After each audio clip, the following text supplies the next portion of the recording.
parole est à Monsieur Adrien Quatennens. Merci, Monsieur le Président. Monsieur le Premier ministre, jeudi, le monarque présidentiel a parlé, mais il n'a rien dit qui soit à la hauteur du moment.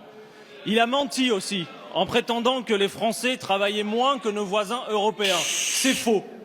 En comparant tous les salariés de l'OCDE, avec 1482 heures par an, les Français travaillent plus en emploi que leurs collègues allemands, hollandais, norvégiens ou danois. Alors que la France est championne du monde des dividendes versés aux actionnaires, le président protège encore et toujours les riches et le capital. Non, il ne suffit pas de traverser la rue pour trouver du travail, et la situation de l'emploi en France le prouve.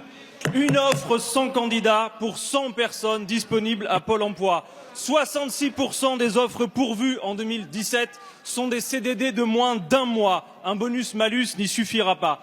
Le président l'a dit, les 35 heures aujourd'hui, ce n'est plus que de la théorie. Les Français demandent des hausses de salaire et vous leur répondez « travaillez plus ».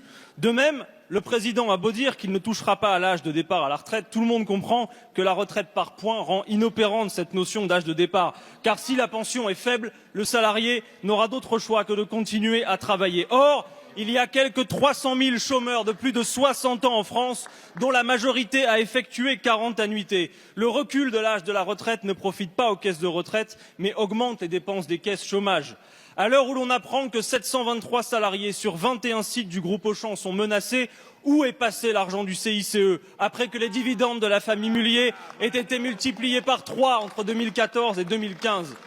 La diminution du temps de travail est beaucoup plus efficace et bien moins chère pour créer de l'emploi que votre politique absurde d'exonération fiscale. Face au chômage de masse, il ne peut être question de travailler plus. Il est au contraire urgent de travailler moins pour travailler mieux et travailler tous. Prouvez-nous le contraire, Monsieur le Ministre.